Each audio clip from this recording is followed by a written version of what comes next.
Welcome to Anees kitchen. நாம் இன்றைக்கி பார்க்க போகிறது ஹேர் க்ரோத்துக்கான ஒரு லட்டு தாங்க பார்க்க போகிறோம். ப்ரோட்டீன் லட்டுவுக்கு ஈக்குவலான ஒரு லட்டுவை தான் பார்க்க போகிறோம். உங்கள் முடி அடர்த்தியாக நீளமாக வளரணுன்னா இந்த லட்டுவை ட்ரை பண்ணி சாப்பிட்டு பாருங்கள். 100% ஹேர் க்ரோத் இருக்கும். இதில் உள்ள பொருட்கள் எல்லாமே எல்லார் வீட்லேயும் இருக்கிற பொருட்கள் தான். ரொம்பவே ஈஸியாக கிடைச்சிடக்கூடிய பொருட்கள் தான்.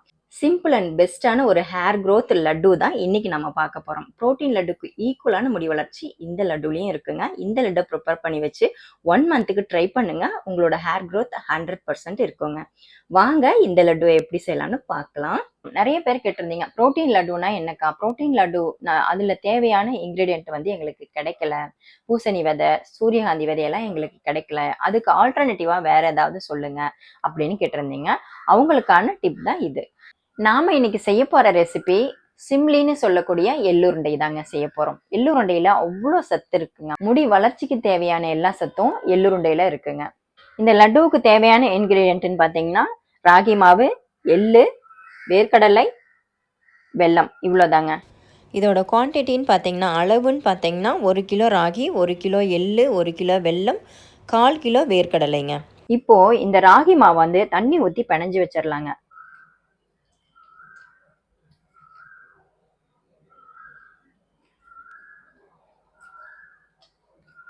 இதில் உப்புலாம் சேர்த்துக்க கூடாதுங்க. ஏன்னா இது ஸ்வீட் ரெசிபி அப்படிங்கிறதுனால இதில் உப்பு சேர்க்காம செஞ்சிங்கன்னா மட்டும்தான் ஒரிஜினல் டேஸ்ட் கிடைக்கும். அதனால உப்பு சேர்த்துக்காம இந்த மாதிரி ரொட்டி மாவு பதத்துக்கு பிணைஞ்சிக்கலாம்.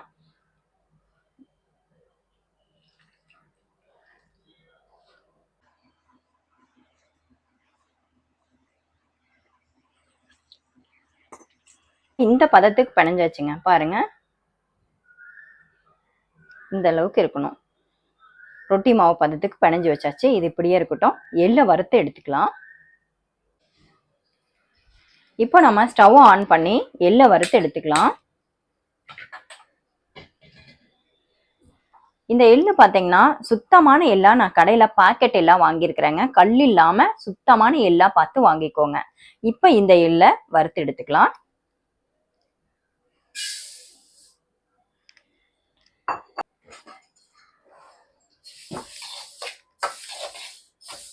எள்ளு வறுக்கிற டைம்னு பார்த்தீங்கன்னா உப்பி வர அளவுக்கு வறுக்கணுங்க. ரொம்ப கருக விட்டுறக்கூடாது. எள்ளு லைட்டா உப்பி வரணும், வெடிக்க கூடாது. வெடிச்சிருச்சுனாவே உங்களோட லட்டுவோட டேஸ்ட் மாறிடும். அதனால வெடிக்க கூடாது. வெடிக்காம வறுத்து எடுத்துக்கோங்க. மெதுவா, அதாவது மீடியம் ஃப்ளேம்ல வச்சு பொறுமையா வறுத்து எடுத்துக்கோங்க. பக்குவமா வறுக்கணும். எள்ளு வெடிக்க கூடாது. லைட்டா உப்பி வந்தா போதும்.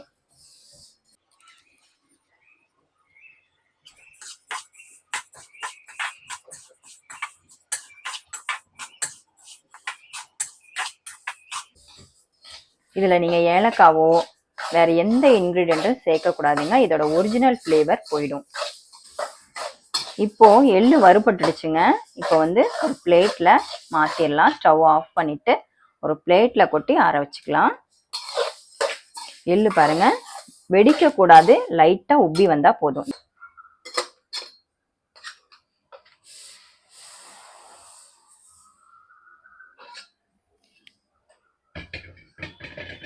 இப்ப இது இப்படியே ஆறட்டுங்க. இது இப்படியே ஆறட்டும். ராகி ரொட்டி சுட்டு எடுத்துக்கலாம். தோசைக்கல் அடுப்புல வச்சு ஹீட் பண்ணிக்கலாம்.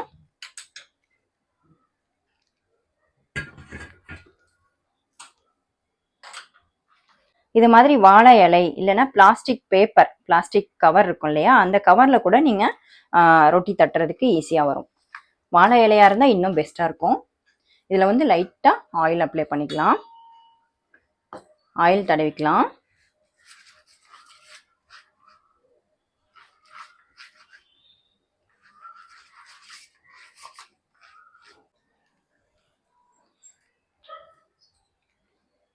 இந்த தவால லைட்டா எண்ணெய் விட்டுக்கலாம். ரொம்ப கம்மியாக எண்ணெய் யூஸ் பண்ணி மீடியம் ஃப்ளேமில் வச்சு ஒவ்வொரு ரொட்டியாக பொறுமையாக சுட்டு எடுங்கங்க. ரொம்ப கருகிடக்கூடாது. மீடியம் ஃப்ளேமில் வச்சு மெதுவாக சுட்டு எடுக்கணும். இந்த லட்டுவுக்கு பார்த்திங்கன்னா ஏலக்காவோ இல்லை வேறு எந்த ஃப்ளேவரும் இதில் சேர்த்துடக்கூடாதுங்க. ஒரிஜினல் ஃப்ளேவர் போயிடும். ஏன்னா எள்ளு வெல்லம் இதெல்லாம் சேர்ந்தாதான் அந்த ராகி மாவு எல்லாம் சேர்ந்து அதோட ஒரிஜினல் ஃப்ளேவர் வரும். அந்த ஃப்ளேவர் போயிடும். ஏலக்காவோ இல்லை வெல்லம் கூட நீங்கள் பாகு எடுத்து சேர்த்துக்கக்கூடாது. பச்சை வெல்லமாக சேர்த்து தான் அரைக்கணும். அப்படியே உருண்டை வெல்லமாக அப்படியே உடச்சி போட்டு தான் அரைக்கணும். கல் இல்லாத வெல்லமாக சுத்தமான வெல்லமாக கடையில் கேட்டு வாங்கிக்கோங்க. பாகு எடுக்கிற மாதிரி இருந்தால் வடிகட்டி யூஸ் பண்ணுவோம். இது வடிகட்டாமல் யூஸ் பண்ணுறது அப்படியே டைரெக்டாக யூஸ் பண்ணுறதுனால நீங்கள் கடையில் கேட்டே வாங்கிக்கோங்க. கல் இல்லாத வெல்லமாக பார்த்து வாங்கிக்கோங்க.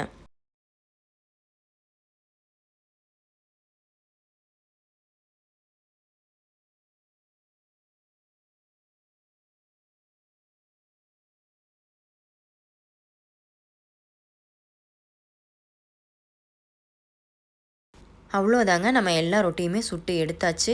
மொத்தமாக 6-7 ரொட்டி வந்திருக்குங்க. இந்த ரொட்டிகளெல்லாம் ஆறட்டும். ஆறுற கேப்பில் நாம் எள்ளை பொடி பண்ணி எடுத்துக்கலாம். தனித்தனியாக பொடி பண்ணி எடுத்து அப்புறம் மிக்ஸ் பண்ண போகிறோம். அதனால் எள்ளை ஃபஸ்ட்டு நம்ம பொடி பண்ணிக்கலாம்.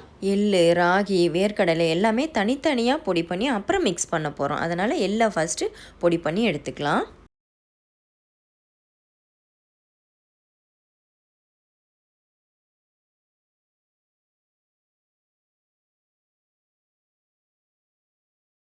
எள்ளை பொடி பண்ணி எடுத்தாச்சுங்க. முடிஞ்ச அளவுக்கு நல்லா நைஸாக பொடி பண்ணிக்கோங்க. இந்த அளவுக்கு பொடியாக இருக்குது. இப்போ இதை ஒரு பிளேட்டில் கொட்டிடலாம். மிச்சம் இருக்கிற எல்லா எள்ளையுமே பொடி பண்ணி எடுத்துகிட்டு வந்துடலாங்க.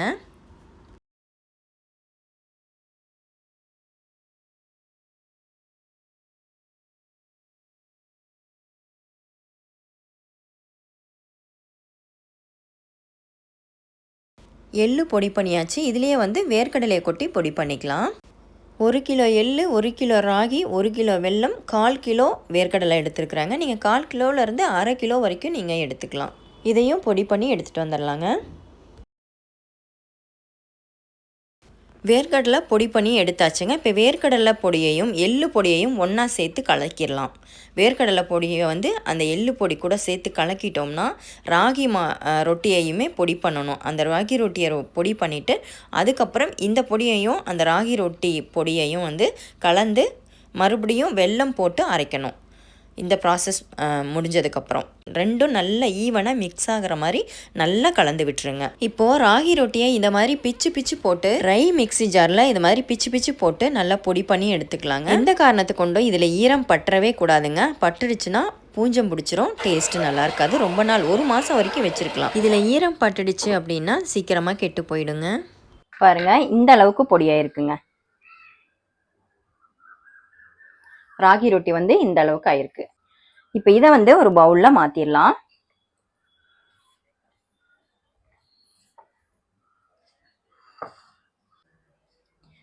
இப்போ மிச்சம் இருக்கிற ராகி ரொட்டி எல்லாமே இதே மாதிரி பொடியா செஞ்சு எடுத்துக்கலாம்.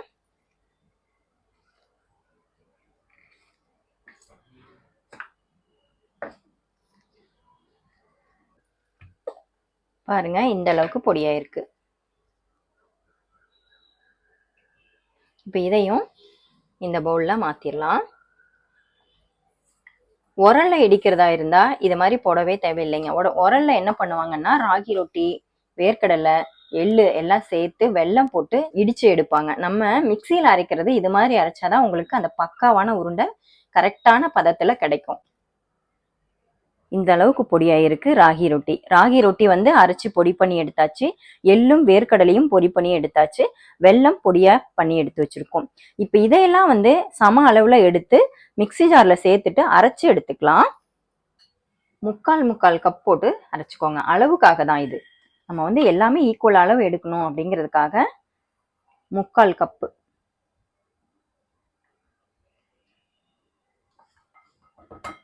வெல்லம் பார்த்தீங்கன்னா 1/2 கப் எடுத்துக்கோங்க.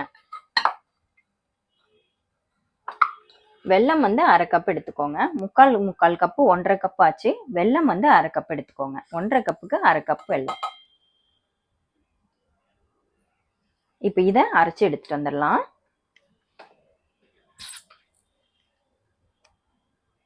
இப்ப அரைச்சிடலாம்.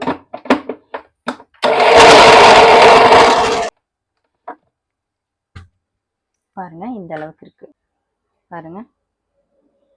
இதை வந்து பார்த்தீங்கன்னா நம்ம இந்த மாதிரி உருண்டை பிடிக்கலாம்.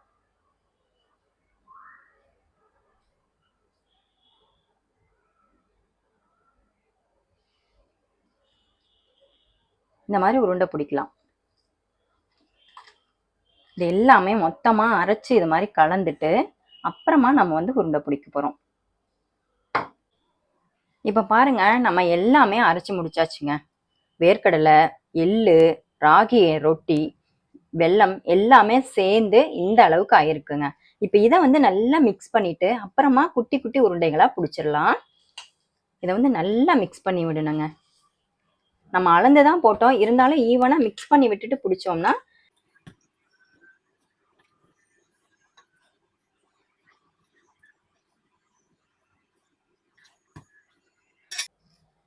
இப்போ நம்ம ஈவனா மிக்ஸ் பண்ணியாச்சுங்க. இப்போ வந்து உருண்டைகளா பிடிச்சி எடுத்துக்கலாம்.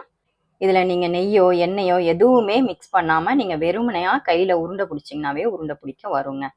நெய்யெல்லாம் தடவிட்டிங்கன்னா இதோட ஒரிஜினல் டேஸ்ட் போயிடும். நெய் வாசனை தான் வரும். நெய் வாசனை வந்து இந்த ரெசிபிக்கு நல்லா இருக்காது. இதோட ஒரிஜினல் டேஸ்ட் இப்படிதான் இருக்கணும். இந்த மாதிரி உருண்டைகளா தான் இருக்கணும். இதுல நீங்க வெள்ளைப்பாகு எடுத்து அதை காய்ச்சி ஊத்துறதோ அந்த மாதிரிலாம் பண்ணினீங்கன்னா இதோட ஒரிஜினல் டேஸ்ட் போயிடும். இந்த மாதிரி நீங்க பண்ணினீங்கன்னா மட்டும்தான் உங்களோட சிம்லி கரெக்டான பதத்துல சாப்பிட்றதுக்கு டேஸ்டா இருக்கும். லேசா கையில ஒட்டும், இருந்தாலும் பரவாயில்ல. இந்த மாதிரி குட்டி குட்டி உருண்டைகளா பிடிச்சி எடுத்துக்கோங்க.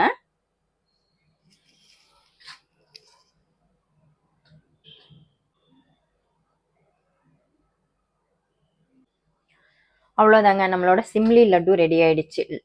எள்ளுருண்டை ரெடி ஆயிடுச்சு. முடி வளர்ச்சிக்கு தேவையான எள்ளுருண்டை ரெடி ஆயிடுச்சு. இப்போ இதை வந்து ஒரு பிளேட்ல அடுக்கி வச்சிடலாம். நீங்க அரைச்ச உடனே உருண்டை பிடிக்கும் போது கொஞ்சம் இலகி போகும். அடுத்த நாள் பார்த்தீங்கன்னா நல்லா கெட்டியாயிடும். உருண்டை வந்து நம்ம ஃபர்ஸ்ட் உருண்டை பிடிக்கும் போது இலையிலன்னு இலகி போகும். அடுத்த நாள் உங்களுக்கு நல்லா அந்த ராகி மாவுலாம் அந்த ஈரத்தை உறிஞ்சினதுக்கு அப்புறம் நல்ல கெட்டியான கன்சிஸ்டன்சிக்கு வந்துடும். நல்ல லட்டு பதத்துக்கு வந்துடும். இந்த லட்டு வந்து செய்யறது ரொம்ப ஈஸிங்க. எல்லார் வீட்லயும் இருக்கிற பொருள் தான். ரொம்ப ஈஸியாவே கிடைச்சிடும். எள்ளு, வேர்க்கடலை, ராகி எல்லாம் வந்து எல்லார் வீட்லயும் ஈஸியா கிடைக்கிற ஐட்டம் தான். புரோட்டீன் லட்டுக்கு பார்த்தீங்கன்னா அந்த பம்கின் சீட்லாம் நிறைய பேருக்கு கிடைக்கிறது இல்ல. சூரியகாந்தி சீடும் கிடைக்கிறது இல்ல. ஒரு நாளைக்கு ஒரு லட்டுன்னு 1 மாதம் ட்ரை பண்ணி பாருங்கள். 100% முடி வளர்ச்சி இருக்கும். 6 மந்த் ஒன்ஸ் இதை ட்ரை பண்ணுங்கள். சுகர் பேஷண்ட்டு கூட இதை சாப்பிட்லாம். அவ்வளோதாங்க, நம்மளோட அருமையான எள்ளுருண்டை ரெடி. ஹேர் க்ரோத்துக்கான சிம்பிள் அண்ட் பெஸ்ட்டான லட்டு ரெடி ஆயிடுச்சுங்க. சிம்லின்னு சொல்லக்கூடிய எள்ளுருண்டை ரெடி ஆயிடுச்சு. இதை நீங்களும் உங்க வீட்டில் ட்ரை பண்ணி பார்த்துட்டு எப்படி இருந்ததுன்னு கமெண்ட்ல சொல்லுங்க. என்னோட வீடியோ பிடிச்சிருந்ததுன்னா லைக் பண்ணி ஷேர் பண்ணுங்க. சப்ஸ்கிரைப் பண்ணாம இருந்தீங்கன்னா சப்ஸ்கிரைப் பண்ணிக்கோங்க, ஃபாலோ பண்ணிக்கோங்க. தேங்க்யூ ஃபார் வாட்சிங்.